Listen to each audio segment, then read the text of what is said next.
बेहद शक्तिशाली मेघनाद के छिपे हुए वो राज जिनसे रावण भी खाता था खौफ, रामायण में भी नहीं है उनका जिक्र। क्या आप जानते हैं मेघनाद की पत्नी का वो सच जिसका केवल प्रभु राम को ही था भान?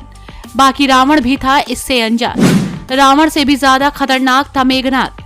मेघनाद के जन्म से पूर्व रावण ने किया था ये काम। आइए आपको बताते हैं क्रमवार। वाल्मीकि द्वारा रचित रामायण के अनुसार रावण और मंदोदरी के मिलन से 10 पुत्रों ने जन्म लिया। उनमें से मेघनाद सबसे शक्तिशाली, ताकतवर और मायावी था। लेकिन क्या आप जानते हैं मेघनाद से जुड़ी ऐसी कुछ रहस्यमयी बातें जो आज तक सामने नहीं आई? रावण एक बहुत बड़ा ज्योतिष भी था और उसे एक ऐसा पुत्र चाहिए था जो महाबलशाली और महाप्रतापी हो। इसलिए उसने सभी ग्रहों को अपने पुत्र की जन्म कुंडली के लाभ स्थान पर रख दिया। लेकिन रावण की इस चाल को शनिदेव ने 11वें स्थान से 12वें स्थान पर रख दिया, जिससे रावण को उसके मन के अनुसार पुत्र प्राप्त नहीं हो सका। मेघनाद की पत्नी का नाम सुलोचना था, जिससे उनका एक पुत्र अक्षय कुमार हुआ।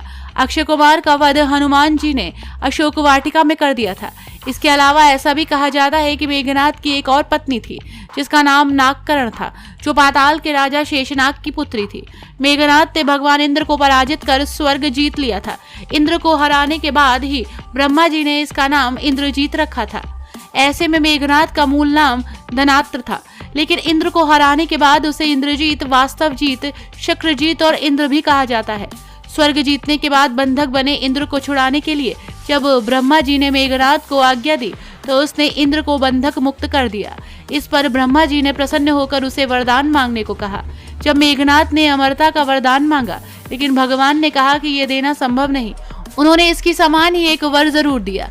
वरदान के मुताबिक अपनी कुल देवी निकुंभला प्रत्यगिरा के यज्ञ के दौरान मेघनाद को स्वयं त्रिदेव भी नहीं कहा सकते और न ही मार सकते हैं। रामायण के अनुसार कुंभकर्ण के वध के बाद मेघनाद युद्ध में उतरा। पहले ही दिन युद्ध में उसने सुग्रीव की पूरी सेना को हिला डाला।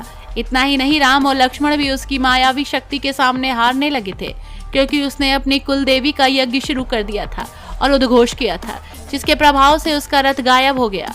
मौका मिलने पर उसने राम और लक्ष्मण का नागपाश का उपयोग किया और दोनों को मूर्छित कर दिया। वहीं अगले दिन मेघनाद ने अपने शक्ति बाण से लक्ष्मण जी को मूर्छित किया। अंत में चौथे दिन मेघनाद को लक्ष्मण के हाथों वीरगति की प्राप्ति हुई। युद्ध में लक्ष्मण जी ने उस पर घातक बाणों से प्रहार किया। लक्ष्मण जी ने उसके सिर को उसके शरीर से अलग कर दिया और प्रभु भगवान श्री राम के चरणों में रख दिया। रावण पुत्र मेघनाद एक महान योद्धा थे। उनके पास अपार शक्ति और माया थी, लेकिन अंततः वे भगवान राम के हाथों वीरगति को प्राप्त हुए। मेघनाद को इंद्रजीत कहा जाता है क्योंकि उन्होंने भगवान इंद्र को जीता। उन्हें वायुपुत्र कहा जाता है क्योंकि उनका जन्म वायु के देवता वायु से हुआ। उन्हें अति महाबली कहा जाता है क्योंकि उन्होंने कई महान योद्धाओं को हराया। उन्हें महापराक्रमी कहा जाता है क्योंकि उन्होंने कई असंभव काम किए। मेघनाद एक जटिल और दिलचस्प व्यक्तित्व थे। उनके बारे में कई रहस्य हैं जो आज भी अनसुलझे हैं। ब्यूरो रिपोर्ट, पंडित जी का पत्रा।